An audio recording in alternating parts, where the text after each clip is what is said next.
Buenas noches. Antes de continuar con la lectura, que vendría a ser la lectura 4 de la parte 2, me gustaría sugerir que para que tengan un contexto y tener un disfrute mayor,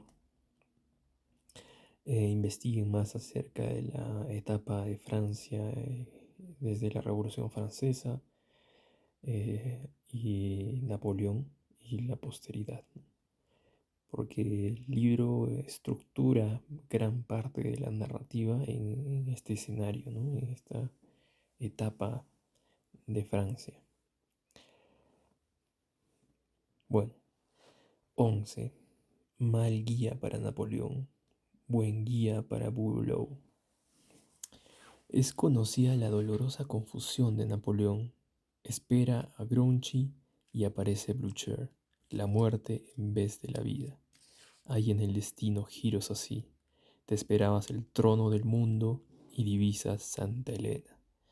Si el pastorcillo que le hacía de guía a Bülow, de teniente de Blücher, le hubiese aconsejado salir del bosque más arriba de Frischemont en vez de más abajo de Plancenoit, es posible que la forma del siglo XIX hubiera sido diferente. Napoleón habría ganado la batalla de Waterloo por cualquier otro camino que no hubiera sido el que caía más abajo de Plancenoit. El ejército prusiano habría llegado a un barranco que la artillería no habría podido cruzar y Bülow no habría llegado. Ahora bien, una hora de retraso, lo dice el general prusiano Muffling, y Blücher ya no habría encontrado a Wellington en pie. La batalla estaba perdida. Vemos pues que ya era hora de que llegase Bülow. Por lo demás, lo habían retrasado muchas cosas. Había vivaqueado en Dion-le-Mont y había salido al alba. Pero los caminos estaban intransitables y las divisiones se empantaron en el barro. Las ruedas de los cañones se hundían en los baches hasta el cubo. Además, hubo que cruzar el Dyle por el puente tan estrecho de Wavre. Los franceses habían incendiado la calle que llevaba al puente, y como los carros y los furgones de la artillería no podían pasar entre dos filas de casas ardiendo, tuvieron que esperar a que se apagase el incendio. Eran ya las 12 del mediodía y la vanguardia de Bülow no había podido llegar aún a Châle-Saint-Lambert. Si la acción hubiera empezado 2 horas antes, habría acabado a las 4 y Blücher se había encontrado con que Napoleón había ganado la batalla. Tales son esas inmensas casualidades del tamaño de un infinito que se nos escapa. Ya a mediodía había sido el emperador el primero en divisar con el catalejo, muy lejos en el horizonte, algo que le había llamado la atención. Dijo: «Veo allá lejos una nube que me parece que son tropas». Le preguntó luego al duque de Dalmacia: «Soult, ¿qué ve por Chapelle-Saint-Lambert?» El mariscal encaró al catalejo y contestó: «4 o 5 mil hombres, majestad. Grouchy, por supuesto». Pero lo que fuera seguía sin moverse entre la bruma. Todos los catalejos del Estado Mayor estudiaron la nube que indicaba al emperador. Hubo quien dijo: «Son unas columnas que han hecho en un alto». La mayoría dijo: «Son árboles». Bien es cierto que la nube no se movía. El emperador envió a la división de caballería ligera de Domont para que hiciera un reconocimiento en dirección de aquel punto oscuro. Bülow no se movía, efectivamente. La vanguardia era muy escasa y no valía para nada. Debía esperar el grueso del ejército y tenía orden de concentrarse antes de entrar en combate. Pero a las 5, al ver el peligro que corría Wellington, Blücher ordenó a Bülow que atacase y dijo esta frase admirable: «Hay que darle aire al ejército inglés para que respire». Poco después las divisiones Lostin, Hiller, Hack y Riesel se desplegaban ante el cuerpo de Lobau. La caballería del príncipe Guillermo de Prusia salía del bosque de París. Plancenoit estaba en llamas y las balas de cañón prusianas empezaban a llover incluso en las filas de la guardia que estaba en reserva detrás de Napoleón. 12. La guardia. El resto es sabido: la irrupción de un tercer ejército, la batalla dislocada, 86 bocas de fuego que empezaron a tronar de repente. Pirch 1, que llega con Bulow. La caballería descienden al mando de Blücher en persona. Los franceses repelidos. Marcovnet barrido de la viseta de Mahuin. Duret expulsado de Papelotte. Doncelot y Quiot retrocediendo. Lobau atacado por el flanco. Una batalla nueva viniéndoles encima. Al caer la tarde, a nuestros regimientos desmantelados, toda la línea inglesa recuperando la ofensiva y avanzando, el claro gigantesco que la ayuda mutua de la metralla inglesa y la metralla prusiana abrió en el ejército francés, el exterminio, el desastre al frente, al desastre por el flanco, la guardia entrando en combate bajo aquel espantoso desplome. Como la guardia se daba cuenta de que iba a morir, gritó: ¡Viva el emperador! No hay nada más conmovedor en la historia que aquella agonía estallando en aclamaciones. El cielo había estado nublado todo el día. De repente, en ese preciso instante, eran las 8 de la tarde, se abrieron las nubes y dejaron pasar a través de los olmos de la carretera de Nibels el dilatado rubor siniestro del sol poniente. Lo habíamos visto amanecer en Austerlitz. Para este desenlace, todos los batallones de la guardia estaban al mando de un general. Allí estaban Friat, Mitchell, Roget, Harlet, Mallet, Poret de Morvan. Cuando los gorros altos de los granaderos de la guardia, con la ancha chapa del águila, aparecieron simétricos en fila, tranquilos, espléndidos, en la bruma de aquella refriega, el enemigo sintió respeto por Francia. Fue como ver 20 victorias entrar en el campo de batalla, con las alas desplegadas, y los que ya eran vencedores considerándose vencidos. Retrocedieron, pero Wellington gritó: ¡En pie, guardias, y apuntad bien! Y el regimiento rojo de la guardia inglesa, cuerpo a tierra, tras los setos, se levantó. Una nube de metralla agujereó la bandera tricolor que tremolaba en torno a nuestras águilas. Todos se abalanzaron y comenzó la carnicería suprema. La Guardia Imperial notó entre las sombras que el ejército retrocedía a su alrededor y también la enorme conmoción de la desbandada. Oyó el sálvense quien pueda, que había sustituido al viva el emperador, y con la huida a sus espaldas siguió avanzando, cada vez más fulminada y muriendo cada vez más con un paso que daba. No hubo ni titubeantes ni tímidos. En aquella tropa el soldado era tan héroe como el general. Ni un hombre faltó a la cita con el suicidio. Ney, desesperado, grande con toda la grandeza de la muerte, aceptada, se brindaba a todos los golpes en aquella tormenta. Fue entonces cuando le mataron el quinto caballo que montaba, sudoroso, con los ojos en llamas y espuma en los labios, con el uniforme desabrochado, una de las carreteras cortadas a medias por el sablazo de un hostguard, con la chapa del águila abollada por una bala, ensangrentado, cubierto de barro, espléndido, con una espada rota en la mano, decía: «Venid a ver cómo muere un mariscal de Francia en el campo de batalla». Pero en vano, no murió. Estaba desencajado e indignado. Le preguntaba a voces a Drott Erlon: «¿Pero qué haces que no te matan?», gritaba entre toda aquella artillería pisoteando un puñado de hombres. «¿Es que no hay nada para mí? Ah, querría que todas esas balas de cañón inglesas me atravesasen en el vientre. Estaba reservado para unas balas francesas, desventurado». 13. La catástrofe. La desbandada a espaldas de la guardia fue lúgubre. El ejército se dio de pronto por todas partes a la vez, desde Haumont, desde la Haine-Saint, desde Papelotte, desde Plancenoit. Tras el grito «traición» vino el grito «sálvense quien pueda». Un ejército en desbandada es un deshielo. Todo se doblega, se agrieta, se quiebra, flota, rueda, cae, tropieza, se apresura, se precipita. Desagregación inaudita. Ney toma prestado un caballo, se sube a él de un brinco y sin sombrero, sin corbata, sin espada, se atraviesa en la carretera de Bruselas, deteniendo a la vez a los ingleses y a los franceses. Intentaba contener al ejército, lo llama, lo insulta, se aferra a la desbandada, lo desbordan. Los soldados huyen de él gritando «¡Viva el mariscal Ney!».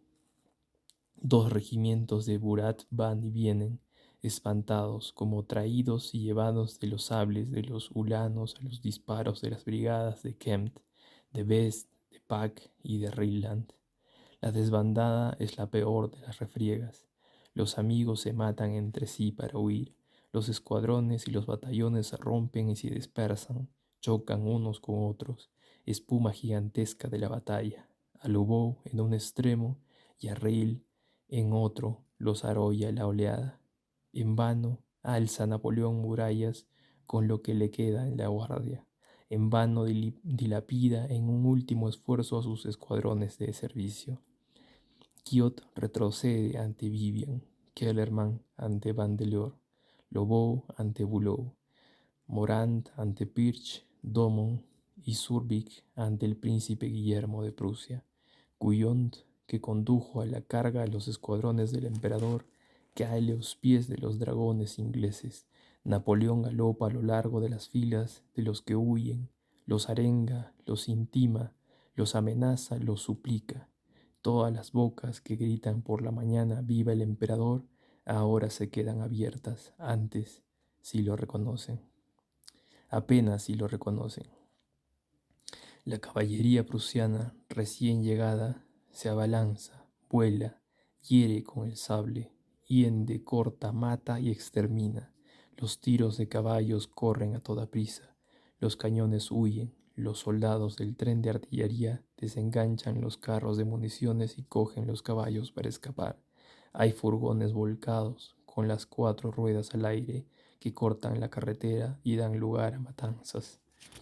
Todos se atropellan, se pisotean, pisan a los muertos y a los vivos. Los brazos no saben qué hacer. La muchedumbre vertiginosa llena de carretas, los senderos, los puentes, las llanuras, las colinas, los valles y los bosques que quedan obstruidos con aquella huida de 40.000 hombres. Gritos, desesperación, macutos y fusiles arrojados a los sembrados del centeno. Caminos abiertos a golpe de espada. Ya no hay ni compañeros, ni oficiales, ni generales, un terror indecible. Los sablazos de Seiten hieren a Francia a placer, los leones se vuelven corzos. Así fue aquella huida.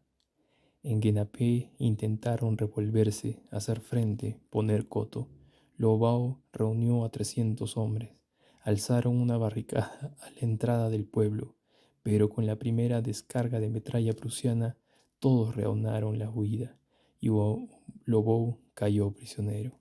Todavía puede verse esa descarga estampada en el gablete de una casucha vieja de ladrillo. A la derecha de la carreta, pocos minutos antes de llegar a la entrada de Genappe, los prusianos irrumpieron en Genappe, furiosos seguramente por ser tan escasamente vencedores. La persecución fue monstruosa. Blücher ordenó el exterminio. Roquet había dado ese lúgubre ejemplo, amenazar con la muerte a cualquier granadero francés que le trajese a un prisionero prusiano. Blücher llegó más allá que Roquet. El general de la guardia joven, Duhesme, acarrolado en la puerta de una posada de Genappe, entregó la espada a un soldado que cogió la espada y mató al prisionero. La victoria culminó con el asesinato de los vencidos. Castiguemos, ya que somos la historia. El veterano de Blücher se deshonró. Aquella ferocidad fue el colmo del desastre. La desbandada desesperada cruzó por Genappe, cruzó por Les Quatre-Bras, cruzó por Gosselies, cruzó por France, cruzó por Charleroi, cruzó por Thun. No se detuvo hasta llegar a la frontera. ¿Y quién? Ay, huía así el gran ejército. Aquel vértigo, aquel terror, aquella caída en la ruina de la valentía más excelsa que dejará nunca asombrada la historia, ¿carece acaso de causa? No. La sombra de una diestra enorme que proyecta sobre Waterloo es el día del destino. La fuerza de ésta por encima del hombre ejerció ese día. De ahí viene la mueca espantada de las caras. De ahí todos esos hombres de bien entregando la espada. Los que habían vencido Europa se hundieron, sin nada ya que decir o que hacer, sintiendo en la sombra una presencia terrible. Hot erat infatis. Aquel día cambió la perspectiva del género humano. Waterloo es la bisagra del siglo XIX. La desesperación del hombre era necesaria para el advenimiento de ese gran siglo. Alguien aquí no se le replica, lo tomó a su cargo. Se explica el pánico de los héroes. En la batalla de Waterloo hay algo más que nubes. Hay un meteoro. Dios pasó por ahí. Al caer la noche, en un sembrado cerca de Genappe, Bernard y Bertrand detuvieron, agarrándolo por el faldón del galván, a un hombre que iba andando, desencajado, ensimismado, lúgubre, a quien había arrastrado hasta allí la corrida de la desbandada. Acababa de desmontar, se había pasado al brazo las bridas del caballo, y con la mirada extraviada se volvía solo a Waterloo. Era Napoleón, quien intentaba aún seguir adelante, sonámbulo gigantesco de aquel sueño que se había venido abajo.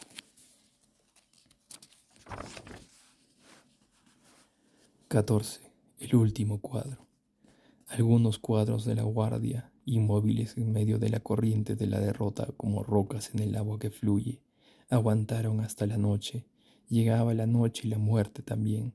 Esperaron en aquella noble oscuridad e inquebrantables dejaron que los envolviera, todos y cada uno de los regimientos, aislados entre sí y sin nexo alguno ya con el ejército, deshecho por todos lados, morían por su cuenta. Estaban en aquellas posiciones para llevar a cabo esa postrera acción. Uno, de las, uno en las alturas de Rosson, otro en la llanura de Mont Saint-Jean. Allí, abandonados, vencidos, tremendos, agonizaban de forma extraordinaria. Wagram, Jena, Gritland perecían en ellos. Al crepúsculo, a eso de las 9 de la noche, más abajo de la meseta de Mont Saint-Jean, quedaba un cuadro. Combatía en aquel valle funesto al pie de aquella cuesta con la que habían subido los coraceros y que inundaban ahora las muchedumbres inglesas, bajo los fuegos convergentes de la artillería enemiga victoriosa, bajo una densidad espantosa de proyectiles. Lo mandaba el oficial insignificante llamado Cambronne. Con cada descarga de cuadro menguaba y respondía, replicaba la metralla con disparos de fusil, y se aproximaban continuamente entre sí sus cuatro costados. Desde lejos, los fugitivos se detenían un momento, jadeantes, y oían entre las tinieblas aquel sombrío trueno que iba a menos. Cuando aquella legión no fue ya sino un puñado, cuando su bandera no fue ya sino un andrajo, cuando sus fusiles, tras agotarse las balas, no fueron ya sino palos, cuando el montón de cadáveres fue mayor que el grupo que aún estaba vivo, invadió a los vencedores algo así como un terror sagrado conforme rodeaban a aquellos moribundos sublimes, y la artillería inglesa cayó para recuperar el resuello. Fue una especie de tregua. Aquellos combatientes tenían en torno algo parecido a un pulular de espectros, siluetas de hombres a caballo, el perfil negro de los cañones, el cielo blanco entrevisto entre las ruedas y las cureñas, esa calavera colosal que los héroes vislumbran siempre entre el humo, en el horizonte de la batalla. Se les iba acercando y los miraba. Pudieron oír en la sombra crepuscular que estaban cargando las piezas, las mechas encendidas, como ojos de tigre en la oscuridad. Les rodearon de un nimbo las cabezas. Todos los botafuegos de las baterías inglesas se acercaron a los cañones, y entonces, conmovido, dejando en suspenso sobre aquellos hombres el minuto supremo, un general inglés, hay quien dice que Colville y quien dice que Maitland, les gritó: «¡Rendíos, valientes franceses!». Cambronne contestó: «¡A la mierda!». 15. Cambronne. Como el lector francés exige respeto, no se le puede referir la palabra más hermosa quizá que haya dicho nunca un francés, prohibido de poner el tono sublime de la historia. Bajo nuestra responsabilidad vamos a transgredir esa prohibición. Así pues, entre aquellos gigantes hubo un titán, Cambrón. Decir esa palabra y morir acto seguido, ¿hay algo más sublime?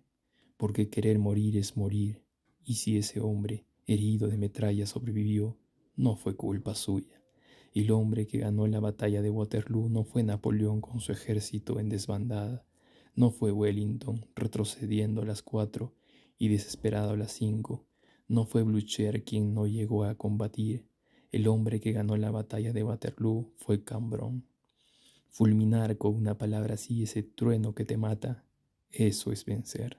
Darle esa respuesta a la catástrofe, decirle algo así al destino, proporcionarle ese pedestal al futuro león, despertarle esa respuesta a la lluvia, a la oscuridad, al muro traicionero de Haumont, al camino encajonado de Ohain, al retraso de Grouchy, a la llegada de Blücher, ser ironía en el sepulcro, apañarse para seguir de pie después de haber caído, ahogar en tan pocas sílabas la coalición europea, brindarles a los reyes esas letrinas ya conocidas de los Césares, convertir la palabra más baja en la más alta poniendo en ella el relámpago de Francia, ponerle insolentemente a Waterloo el punto final de un martes de carnaval, rematar a Leónidas con Rabelais, resumir esa victoria en una palabra suprema que está feo decir, perder el terreno y quedarse con la historia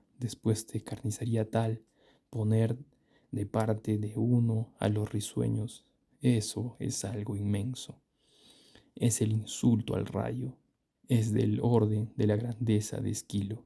La palabra de Cambrón es una fractura, es el desdén fracturando un pecho, es la explosión de un exceso de agonía. ¿Quién venció? ¿Wellington? No. Sin Blücher estaba perdido. ¿Blücher? No. Si Wellington no hubiera empezado, Blücher no habría podido concluir.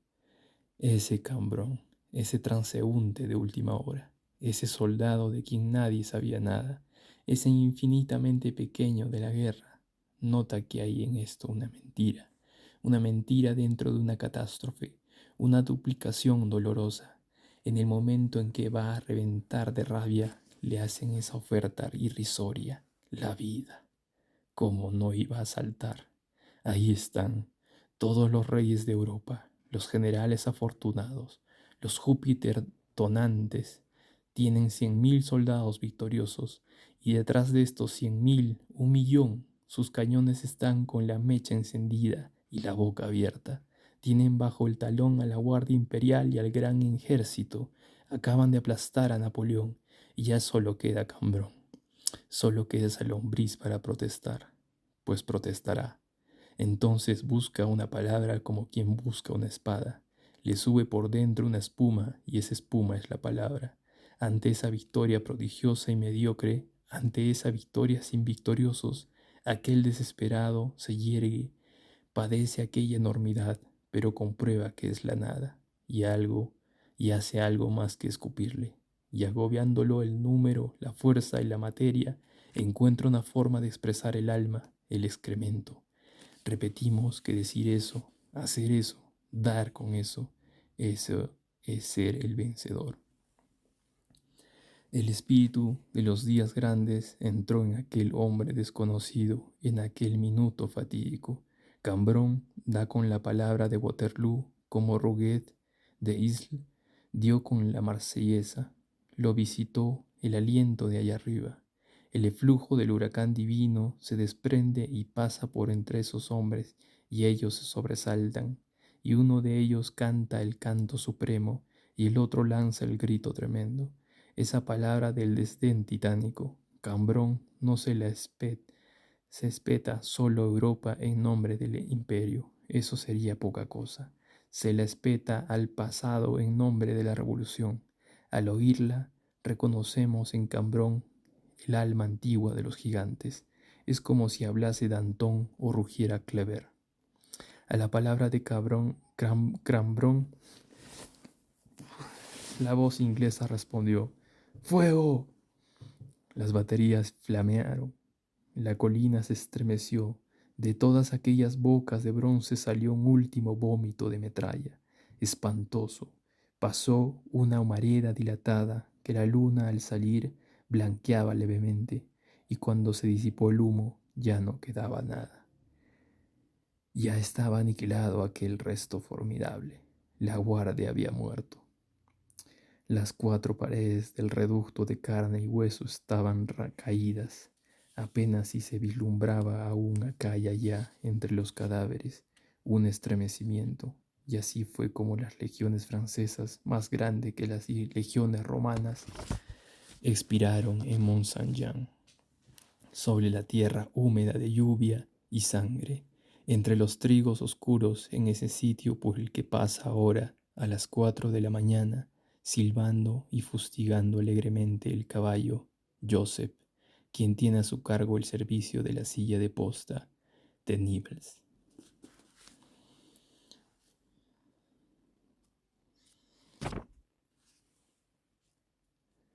16. 4 libras indus. Nota a pie de página. Una batalla concluida, un día y acabado, medidas equivocadas remediadas, éxitos mayores asegurados para el día de mañana.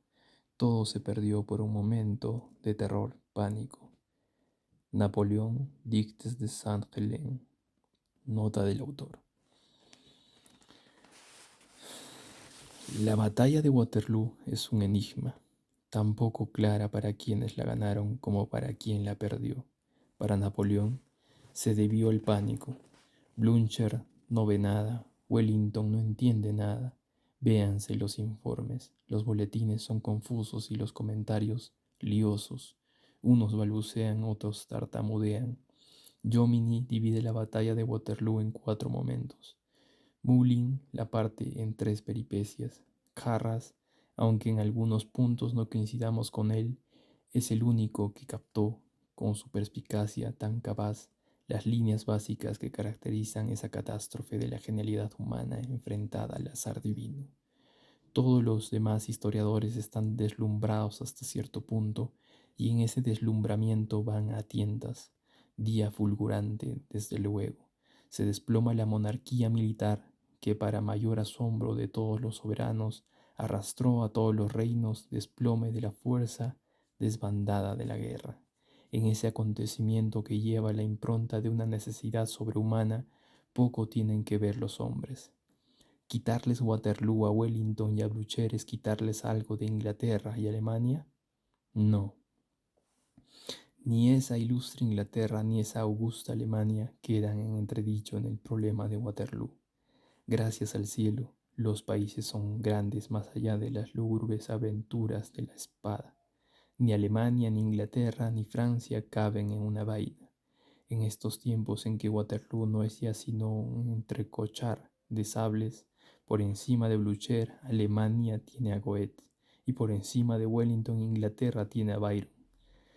Un anchuroso amanecer de ideas es lo propio de nuestro siglo, y en esa aurora la voz de Inglaterra y Alemania es esplendorosa.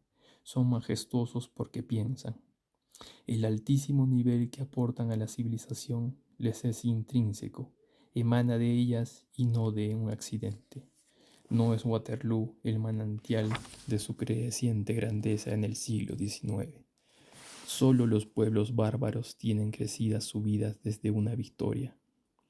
Es la vanidad pasajera de los torrentes crecidos tras la tormenta. Los pueblos civilizados, sobre todo en los tiempos que corren, si van a más ni van a menos por la buena o la mala fortuna de un capitán. Su peso específico en el género humano es fruto de algo más que un combate.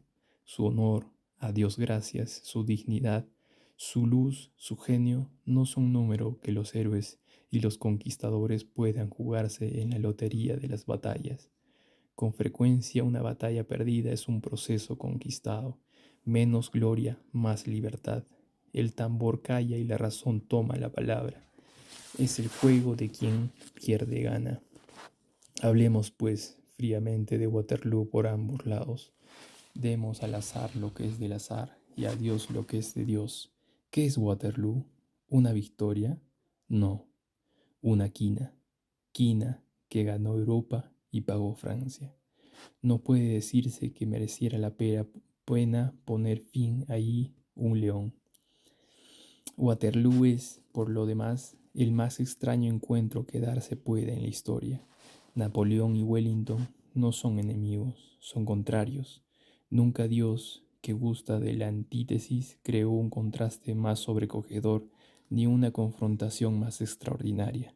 Por una parte, la precisión, la previsión, la geometría, la prudencia, la retirada asegurada, las reservas atendidas, una sangre fría obstinada, un método imperturbable, la estrategia que la saca partido al terreno, la táctica que equilibra los batallones, la carnicería a cordel, la guerra regulada reloj en mano, nada dejado al azar de forma deliberada, el antiguo valor clásico, la corrección absoluta, y por otra, la intuición, la adivinación, la peculiaridad militar, el instinto sobrehumano, la ojeada luminosa, un algo que mira como el águila y golpea como el rayo, un arte prodigioso dentro de una impetuosa, desdeñosa, todos los misterios de un alma con hondura, la alianza con el destino, la intimidación al río, a la llanura, al bosque y a la colina, a quienes no les queda, como quien dice, más remedio que obedecer, el déspota que llega hasta a tiranizar el campo de batalla, la fe en la buena estrella mezclada con la ciencia estratégica, incrementándola pero alterándola. Wellington era el barem de la guerra, Napoleón era el Miguel Ángel, y en esta ocasión a la genialidad la venció el cálculo. Por ambas partes estaban esperando a alguien. El que triunfó fue el que atinó en el cálculo. Napoleón esperaba a Grouch y no vino. Wellington esperaba a Blücher y vino. Wellington es la guerra clásica que se toma la revancha. Bonaparte, en sus albores, se había encontrado con esa guerra en Italia y la habría derrotado espléndidamente. La, la lechuza vieja huyó ante el buitre joven. La táctica antigua quedó no solo fulminada, sino escandalizada. ¿Quién demonios era aquel corso de 26 años? ¿Qué sentido tenía aquel ignorante espléndido que, tendiéndolo todo en contra y nada a favor, sin víveres, sin municiones, sin cañones, sin zapatos, casi sin ejército, con un puñado de hombres para enfrentarse a muchedumbres, se abalanzaba sobre Europa, coaliada y conseguía absurdamente victorias en un ámbito imposible? ¿De dónde salía aquel loco fulgurante que, casi sin recobrar el resuello y con la misma baraja de combatientes en la mano, pulverizaba uno tras otro a los 5 ejércitos del emperador de Alemania, arrollando a Bealú tras Salvinzi, a Brunsmer y a Bellevue, a Melas tras Wunsmer, a Mack tras Melas? ¿De dónde salía aquel recién llegado a la guerra que tenía el esparpajo de un astro? Era el militar, era la escuela militar. Lo excomulgaba al tiempo que daba un paso atrás. La consecuencia fue un rencor implacable del cesarismo viejo contra el nuevo, del sable académico contra la espada flamígera y del tablero de ajedrez contra el genio. El 18 de junio de 1815 aquel rencor dijo la última palabra y debajo de Lodi, de Montebello, de Montenot, de Mantua, de Marengo, de Arcol, escribió Waterloo. Triunfo de los mediocres que les resulta grato a las mayorías. El destino accedió a esa ironía. En su declive, Napoleón tuvo otra vez enfrente a Wurmser joven. Efectivamente, para conseguir un Wurmser basta por ponerle canas a Wellington. Waterloo es una batalla de esa primera categoría que ganó una capitán desde la segunda. Lo que hay que admirar en la batalla de Waterloo es a Inglaterra, es la firmeza inglesa, es la decisión inglesa, es la sangre inglesa. Lo soberbio del comportamiento de Inglaterra fue, lo quiera o no, que fue Inglaterra tal cual. No fue cosa de su capitán, fue cosa de su ejército. Wellington, curiosamente ingrato, le dice en una carta a Lord Brownstone que su ejército, el ejército que luchó el 18 de junio de 1815, era un ejército detestable. ¿Qué opinarán de eso esa oscura mezcolanza de esqueletos enterrados bajo los surcos de Waterloo?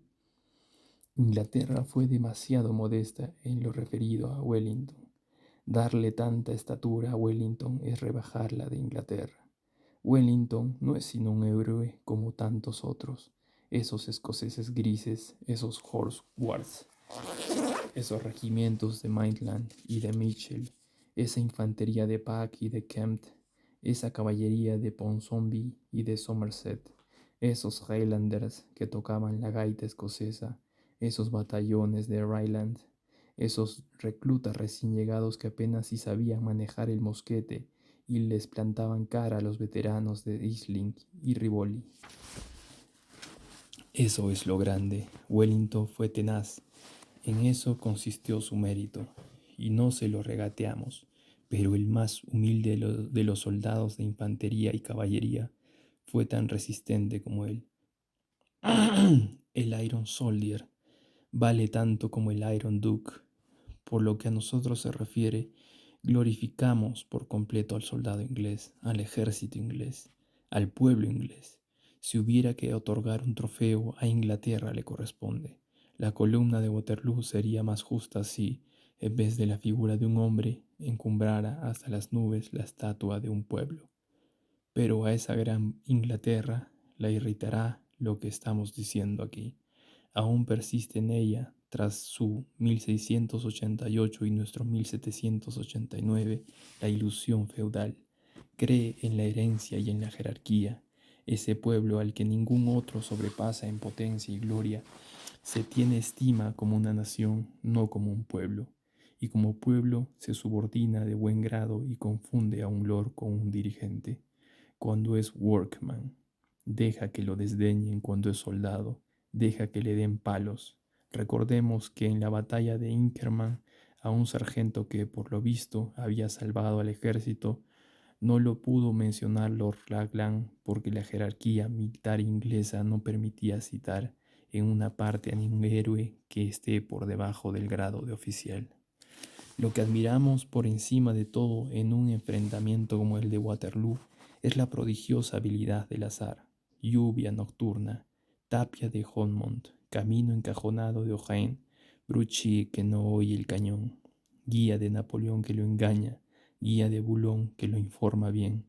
Todo ese cataclismo maravilloso es fruto de una conducción estupenda.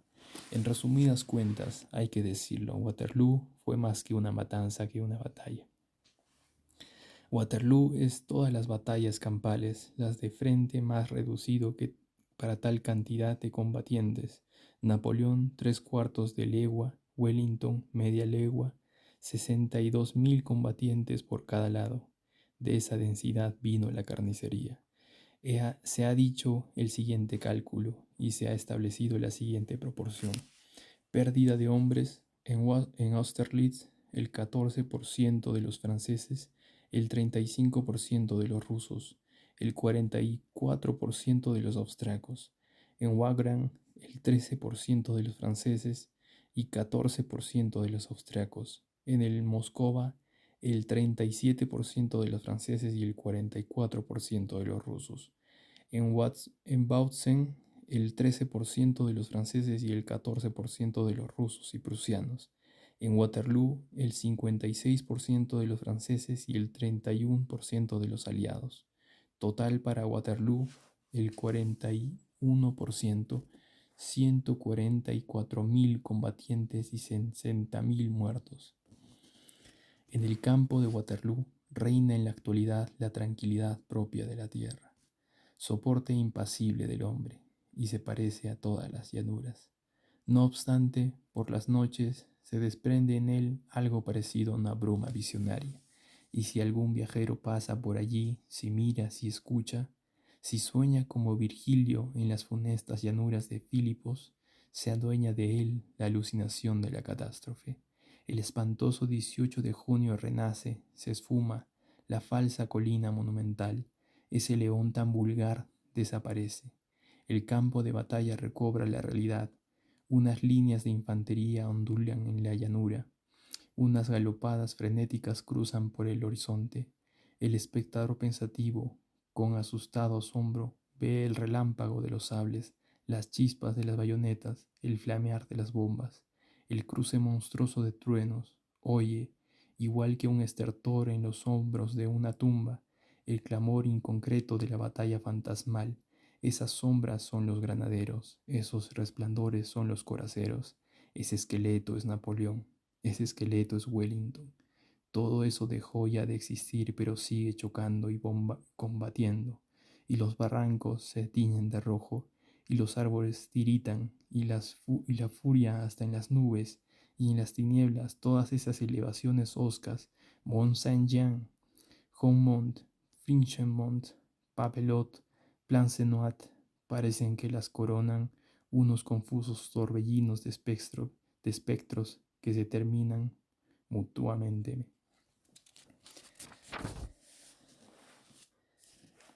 17. ¿Tiene que parecernos bueno Waterloo? Existe una escuela liberal muy respetable a la que no le causa enfado Waterloo. No pertenecemos a ella. Para nosotros Waterloo no es sino la flecha estupefacta de la libertad. Que semejante águila salga de semejante huevo es desde luego lo inesperado. Waterloo, si nos situamos en la perspectiva fulminante de la cuestión, es por las intenciones, una victoria contrarrevolucionaria, es Europa contra Francia, es Petersburgo, Berlín y Viena contra París, es el status quo contra la iniciativa. Es aprovechar el 20 de marzo de 1815 para atacar el 14 de julio de 1789. Es el zafarrancho de combate de las monarquías contra el indomable motín francés. Apagar a ese inmenso pueblo que lleva 26 años en erupción. Con eso soñaban. Solidaridad con los Borbones, de los Brunswick, de los Nassau, de los Romanov, de los Hohenzollern, de los Habsburgo. Waterloo lleva subido a la grupa el derecho divino. Cierto es que, por haber sido despótico el imperio, la monarquía, por reacción natural de las cosas, tenía forzosamente que ser liberal, y que un orden constitucional nació de mala gana de Waterloo. Para mayor disgusto de los vencedores es que la revolución no se la puede vencer de verdad y que, por ser providencial y completamente fatídica, vuelve siempre. Antes de Waterloo, con Bonaparte derribado, los tronos viejos, después de Waterloo, con Luis XVIII que otorga y tolera la carta.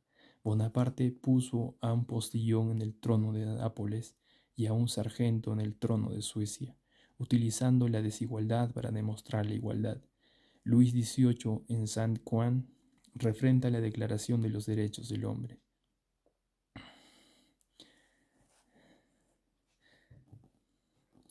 Quien quiera darse cuenta de qué es la revolución, que se la llame al progreso, y quien quiera darse cuenta de lo que es el progreso, que lo llame el mañana. El mañana lleva a cabo su obra de forma irresistible, y lo hace desde hoy mismo. Siempre alcanza la meta de forma peculiar. Utiliza a Wellington para convertir a Foy, que solo era un soldado, en un orador. Foy cae en Hougomont y vuelve a levantarse en la tribuna. Así obra el progreso. No hay herramientas malas para ese obrero. Encaja su trabajo divino sin descontentarse. El hombre que cruzó los Alpes en una zancada y el anciano campechano y enfermo que no se tenía de pie, a quien atendía el padre Elis, recurre tanto al gotoso cuanto al conquistador fuera, al gotoso dentro. Waterloo, al acabar con la demolición por la espada de los tronos europeos, tuvo ni más ni menos el efecto de proseguir con el trabajo revolucionario por otro camino.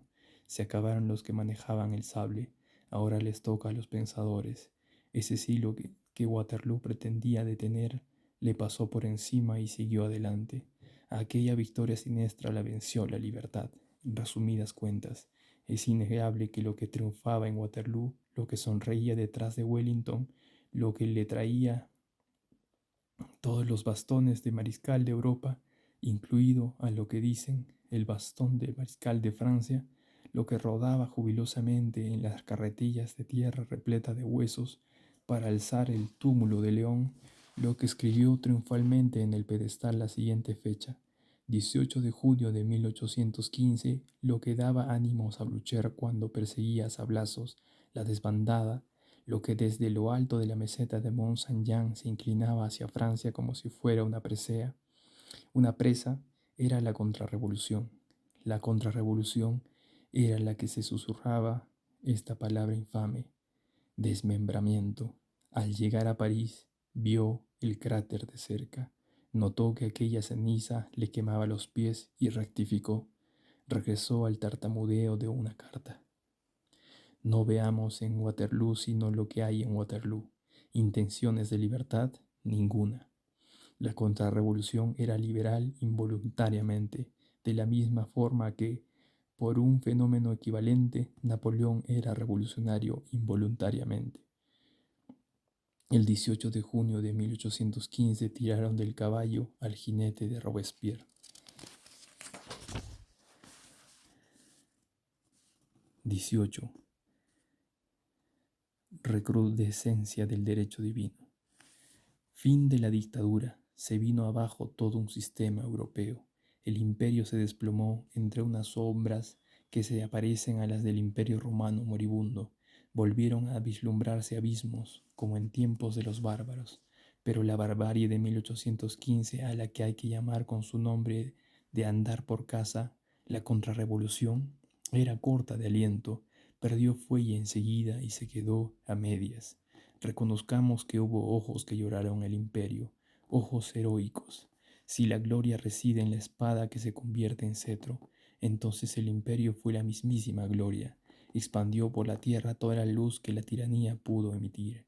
Luz sombría, digamos más aún luz oscura. Comparada con la luz auténtica es oscuridad. Esa desaparición de la oscuridad fue como un eclipse. Luis XVIII regresó a París. Los bailes en corro del 8 de julio borraron los entusiasmos del 20 de marzo. El corso se convirtió en la antítesis del Bearnés. La bandera de la cúpula del Les Tuileries fue blanca. Ahora mandaban los exiliados. Colocaron la mesa de madera de Avento de Hartwell delante del sillón de flores de lis de Luis XVIII. Se habló de Bourbonnais, de Fontenoy, como si hubiese sucedido ayer. En cambio, Austerlitz estaba pasado de moda. El altar y el trono confraternizaron majestuosamente, una de las formas menos discutidas para la salvación de la sociedad en el siglo XIX imperó en Francia y en el continente. Europa adoptó la escarapela blanca. Trestaillon se hizo famoso. El lema Non pluribus impar volvió a aparecer entre unos rayos de piedra que imitaban el sol de la fachada del cuartel del muelle de Orsay. Donde había una guardia imperial hubo una casa roja. El arco de triunfo del Le Carrousel, cargado hasta arriba de victorias inapropiadas, sintiéndose ajeno entre aquellas novedades, un poco avergonzado quizás de Marengo y de Ercole, salió del paso con una estatua del duque de Angulema. El cementerio de la Madeleine, temible fosa común de 1793, se cubrió de mármol y jaspe después de las osamentas de Luis XVI y de María Antonieta estaban entre aquel polvo. En el foso de Vincennes, un cipo funerario surgió del suelo para recordar que el duque de Enghien murió el mismo mes en que coronaron a Napoleón. El Papa Pío VII, que lo había coronado a pocos días de aquella muerte, bendijo la caída con la misma tranquilidad con la que había bendecido el ascenso. Hubo en Strongbourn una sombra menuda de 4 años a la que se consideró sedicioso llamar rey de Roma. Y esas cosas sucedieron, y esos reyes volvieron a sus tronos, y al dueño de Europa lo metieron en una jaula, y el antiguo régimen se convirtió en el nuevo, y toda la sombra y toda la luz de la tierra Cambiaron de lugar porque una tarde de un día de verano un pastor le dijo a un prusiano en un bosque: vaya por aquel sitio, no por este. Aquel 1815 fue una especie de abril lúgubre. Las, las antiguas realidades malsanas y venenosas se cubrieron de apariencias nuevas. La mentira moldeó 1789. El derecho divino lo disimularon con una carta. Las acciones se volvieron constitucionales. A los prejuicios, las suposiciones y las segundas intenciones, como el artículo 14 en pleno centro, les dieron una mano de barniz liberal. Las serpientes cambiaron de piel. Napoleón había hecho a un tiempo crecer y menguar al hombre. El ideal, en aquel reino de material espléndido, recibió el curioso nombre de ideología. Grave imprudencia de un gran hombre, eso de tomarse en serio el porvenir. Los pueblos, no obstante, aquella carne de cañón enamorada del artillero, lo buscaban en la vista. Lo buscaban con la vista. ¿Dónde está? ¿Qué hace? Napoleón ha muerto, les decía un viandante a un mutilado de Marengo y Waterloo. ¿Que se ha muerto? Bien mal lo conoce, exclamó aquel soldado. Las inmutaciones de, deificaban a aquel hombre hundido. Al fondo de Europa fue tenebroso después de Waterloo, algo muy grave que se quedó vacío mucho tiempo cuando se desvaneció Napoleón. Los reyes se colaron en ese vacío. La antigua Europa aprovechó para reformarse. Hubo una santa alianza. Belle Alliance, había dicho de antemano el campo fatídico de Waterloo. En presencia de aquella Europa antigua y encaradas con ella, se esbozaron las líneas maestras de una Francia nueva. El porvenir, del que se había burlado el emperador, se presentó. Llevaba en la frente esa estrella, libertad. Los ojos ardientes de las generaciones jóvenes se volvieron hacia él, cosa singular. La gente se enamoró a un tiempo de aquel porvenir, libertad, y de aquel pasado, Napoleón. La derrota había dado una talla mayor al vencido. Bonaparte, caído, parecía más alto que Napoleón de pie. Los triunfadores se asustaron. Inglaterra encargó su custodia a Hudson Lowe y Francia mandó a Montchemuy que lo espiara. Aquellos brazos cruzados se convirtieron en la intranquilidad de los tronos. Alejandro lo llamaba mi insomnio. Aquel espanto nacía de la taza de la revolución que llevaba en sí. Eso es lo que explica y disculpa el liberalismo bonapartista. Aquel fantasma hacía temblar al viejo mundo. A los reyes se les hizo incómodo reinar con la roca de Santa Elena en el horizonte. Mientras Napoleón agonizaba en Longwood, los 60.000 hombres caídos en el campo de Waterloo se pudrieron tranquilamente y algo de su paz se extendió por el mundo. El Congreso de Viena la usó para hacer los tratados en 1815 y a eso Europa lo llamó restauración. Y esto es Waterloo. ¿Pero qué le importa al infinito?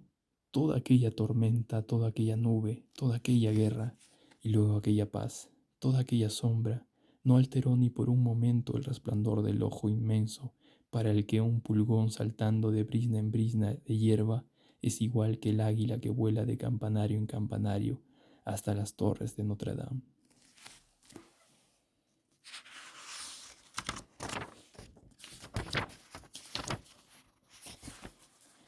19. El campo de batalla por la noche. Regresemos, pues, porque este libro lo precisa, a aquel campo de batalla fatídico. El 18 de junio de 1815 había luna llena. Aquella claridad le facilitó a Blücher la persecución encarnizada. Delató las huellas de los fugitivos, entregó a aquella muchedumbre desventurada a la caballería prusiana y colaboró en la matanza. Se dan a veces en las catástrofes complacidas en la oscuridad así de trágicas. Tras el último cañonazo, la llanura de Mont Saint-Jean quedó desierta. Los ingleses ocuparon el campamento de los franceses. Tal es la comprobación usual de la victoria: dormir en la cama del vencido. Vivaquearon más allá de Rossomme. Los prusianos, lanzados en pos de la desbandada, llegaron más allá aún. Wellington fue al pueblo de Waterloo para redactar el parte para Lord Watrous. Si alguna vez fue de aplicación el Sic Vos non nobis, fue desde luego en ese pueblo de Waterloo. Waterloo no hizo nada y se quedó a media legua de la acción. Cañonearon Mont-Saint-Jean, quemaron Haumont, quemaron Papelotte, quemaron Plancinot, tomaron por asalto la Haine-Sainte. La Belle Alliance presenció el brazo de los dos vencedores. Apenas si sabe alguien esos nombres. Y Waterloo, que no tuvo ni arte ni parte de la batalla, se lleva todos los honores. No somos de esos que andan con halagos con la guerra. Cuando se presenta la ocasión, les decimos las verdades que se merece. La guerra tiene hermosuras espantosas que no hemos disimulado. También tiene, hemos de reconocerlo, algunas fealdades. Una de las más sorprendentes es la rapidez con que despojan a los muertos después de la victoria. El alba que viene tras una batalla siempre se alza sobre cadáveres desnudos. ¿Quién hace tal cosa? ¿Quién masilla el triunfo? ¿Quién es esa repugnante mano furtiva que se cuela en el bolsillo de la victoria? ¿Quiénes son esos rateros que se dedican a sus malas artes a espaldas de la gloria? Hay filósofos, entre ellos Voltaire, que afirman que son precisamente aquellos que posibilitaron la gloria. Son los mismos, dicen, no hay recambio. Lo que sigue en pie desvalijan a los que cayeron. El héroe de día es vampiro de noche.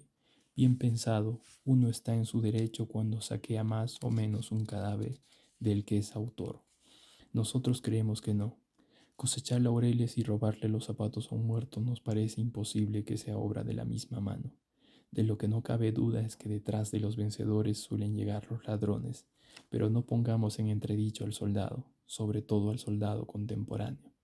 Todo ejército lleva una cola, y ahí es donde hay que buscar a quien acusar. Seres murciélago, entre bandidos y lacayos, todas las categorías de vespertilio, se engendra ese crepúsculo al que llaman la guerra, que llevan un uniforme pero no combaten, enfermos fingidos, baldados ominosos, cantineros turbios que van al trote y a veces con sus mujeres en carritos y roban lo que luego revenden, pordioseros que se ofrecen como guías a los oficiales, mozos de campaña, merodeadores, los ejércitos de antaño, no estamos hablando de los tiempos presentes, llevaban todo eso en pos de forma tal que en la lengua propia los llamaban los zagueros. Ningún ejército, ninguna nación era responsable de sus seres. Hablaban italiano e iban siguiendo a los alemanes, hablaban francés e iban siguiendo a los ingleses. Fue uno de esos miserables, un zaguero español que hablaba francés, el que mató a traición y robo al marqués de Fersagués, quien, al engañarlo su jerga picarada, lo tomó por uno de los muertos en el mismísimo campo de batalla la noche siguiente de la batalla de Cerisoles. El merodeo nacía el merodeador. El del fruto del abominable precepto, vivir del enemigo, era esa lepra que solo una disciplina severa podía curar. Hay reputaciones engañosas. No siempre sabemos por qué algunos generales, grandes generales por lo demás, fueron tan populares. A Turenne lo adoraban sus soldados porque toleraba el saqueo. Permitir el mal es parte de la bondad. Turenne era tan bueno que les permitió que pasaran a sangre y fuego por el Palatinado. Detrás de los ejércitos iban más o menos merodeadores según lo rígido de la que fuera el jefe. Hoche y Marceau no llevaban zagueros. Wellington, no tenemos inconveniente reconocérselo, llevaba muy pocos. No obstante, en la noche del 18 y 19 de junio saquearon a los muertos. Wellington fue estricto y ordenó que pasaran por las armas a todo el que sorprendieran en delito fragante.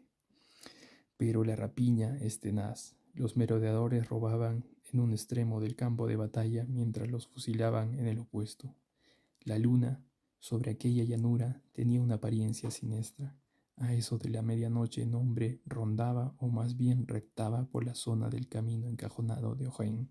Era, según todas las apariencias, uno de esos al que acabamos de describir. Ni inglés, ni francés, ni campesino, ni soldado.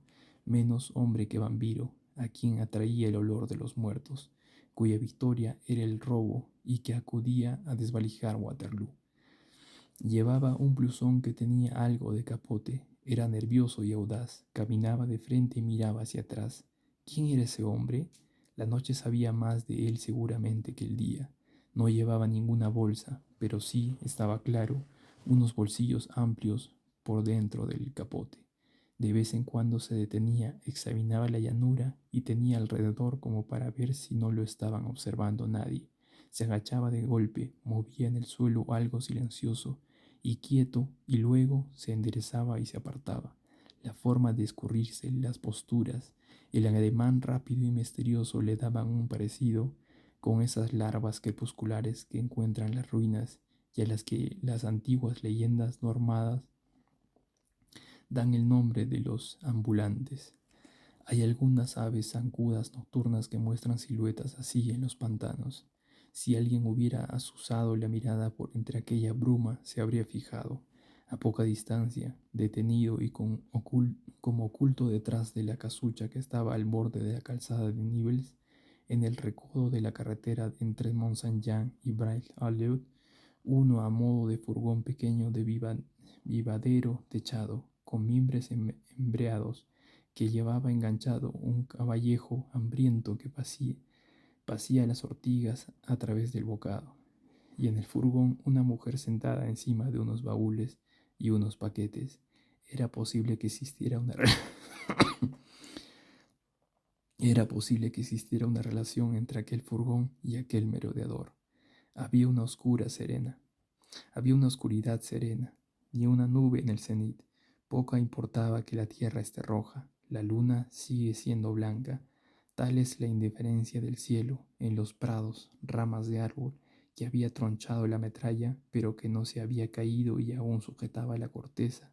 Se balanceaban despacio al viento de la noche. Un soplo, una respiración casi movía los matorrales. Había en la hierba estremecimientos que parecían de almas que se marchaban. A lo lejos se oía confusamente cómo iban y venían las patrullas y los oficiales de ronda del campamento inglés. Haumont y la Ensign seguían ardiendo, y un pueblo al que este y otro al oeste eran dos llamaradas altas a las que se unían como un collar de rubíes extendido y con dos carbunclos, uno en cada punta. El cordón de hogueras de vivac inglés que se estiraba, formando un semicírculo gigantesco por las colinas del horizonte. Ya hemos referido la catástrofe del camino encajonado de Ohain. Lo que fue aquella forma de morir para aquellos valientes espada al corazón cuando se piensa. Espanta al corazón cuando se piensa.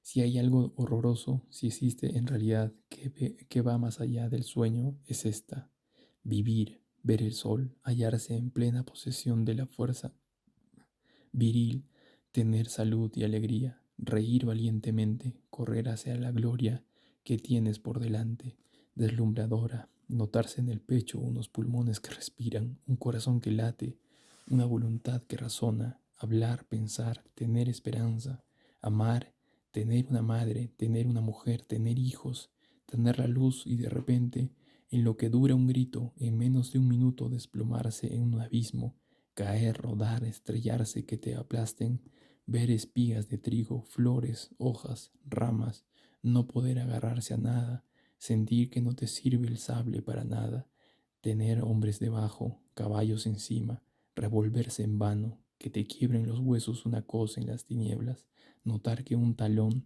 te está sacando los ojos, morder con rabia cascos de caballos, asfixiarse, vociferar, retorcerse, estar debajo de todo eso y decirse: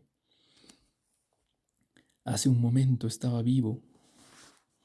Donde habían retumbado los estertores de aquel desastre deplorable, ahora todo era silencio.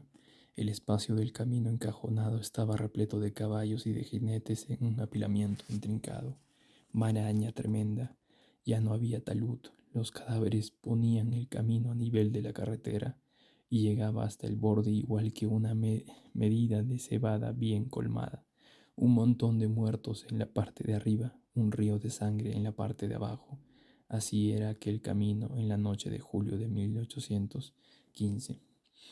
La sangre corría hasta la calzada de Nibs y extravasaba en una charca grande delante de de la barricada de árboles que cortaba la calzada, en un lugar que todavía se enseña.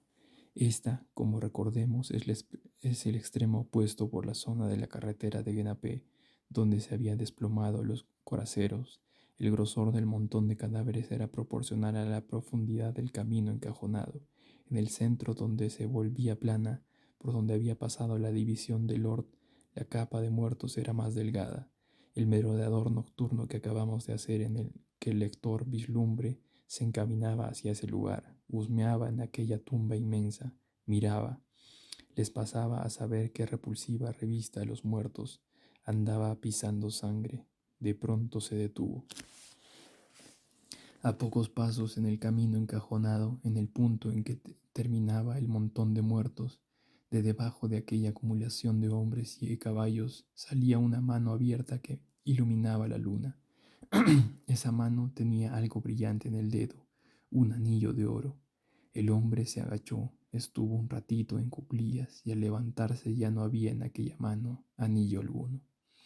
En realidad no se levantó, se quedó en una postura forzada y mendrosa, dando la espada, dando la espalda al montón de muertos, escrutando el horizonte de rodillas, apoyando la parte delantera del cuerpo en los dedos índices que apoyaban en el suelo y asomando la cabeza acechante por encima del filo del camino encajonado. En algunas acciones encajaban bien las cuatro patas del chacal. Se decidió luego a ponerse de pie. En ese momento se sobresaltó, notó que alguien lo agarraba por detrás. Se volvió, era la mano abierta, que se había cerrado, y le había agarrado el faldón del capote. Un hombre honrado habría sentido miedo. Este se echó a reír. Vaya, dijo, solo es el muerto. Prefiero un fantasma a un gendarme. En estas la mano se aflojó y lo soltó. El esfuerzo se agota pronto en la tumba. Bueno, siguió diciendo el merodeador, ¿será que este muerto está vivo? Vamos a verlo. Volvió a inclinarse, hurgó en el montón, apartó los obstáculos, agarró la mano, aferró el brazo, liberó la cabeza, sacó el cuerpo y pocos momentos después arrastraba en la oscuridad del camino encajonado a un hombre inanimado o al menos desvanecido. Era un coracero, un oficial, e incluso un oficial de bastante graduación. Por debajo de la coraza asomaba una charretera dorada de buen tamaño. Aquel oficial no llevaba ya casco, le cruzaba la cara, solo donde solo se veía sangre, un sablazo tremendo. Por lo demás, no parecía tener ningún miembro roto, y por alguna feliz casualidad, si es que esa palabra es de recibo aquí, los muertos habían formado por encima de él como un abundante que había evitado que quedase aplastado. Tenía los ojos cerrados. Llevaba sobre la coraza la cruz de plata de la Legión de Honor. El merodeador le quitó de un tirón esa cruz, que desapareció en uno de los abismos que llevaba debajo del capote. Palpó luego el bolsillo del chaleco del oficial, notó que había un reloj dentro y lo cogió. Le registró luego el chaleco, encontró una bolsa y se la metió en el bolsillo. Cuando estaba en ese punto de la ayuda en que estaba prestando a aquel moribundo, el oficial abrió los ojos.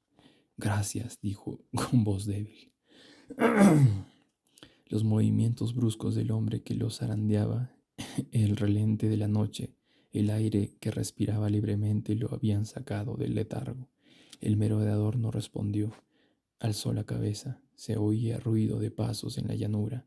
Probablemente se acercaba una patrulla. El oficial susurró, pues le quedaba aún agonía en la voz. ¿Quién ha ganado la batalla? Los ingleses, contestó el merodeador. El oficial añadió, miren mis bolsillos, encontrará una bolsa y un reloj. Cójalos. Era cosa hecha. El merodeador fingió hacer lo que le pedía y dijo, no hay nada. Me han robado, siguió diciendo el oficial. Qué contrariedad. Habrá sido para usted. Habría sido para usted. Los pasos de la patrulla se oían cada vez con mayor claridad. Alguien viene, dijo el merodeador, haciéndose ademán de irse. El oficial alzó trabajosamente el brazo y lo sujetó. Me ha salvado la vida. ¿Quién es usted? El merodeador respondió deprisa y en voz baja. Estaba en el ejército francés como usted. Tengo que marcharme. Si me cogen me fusilarán. Le he salvado la vida. Ahora apáñeselas. ¿Qué graduación tiene? Sargento. ¿Cómo se llama? Thenardier. No olvidaré ese apellido, dijo el oficial, y usted no olvide el mío. Me llamo Montmercy. Oh, por Dios. Ah, Víctor Hugo, estás loco. Estás loco. Ya. Segundo libro, o libro segundo. Obviamente continuará porque esto que acaba de suceder es choqueante. Seguimos.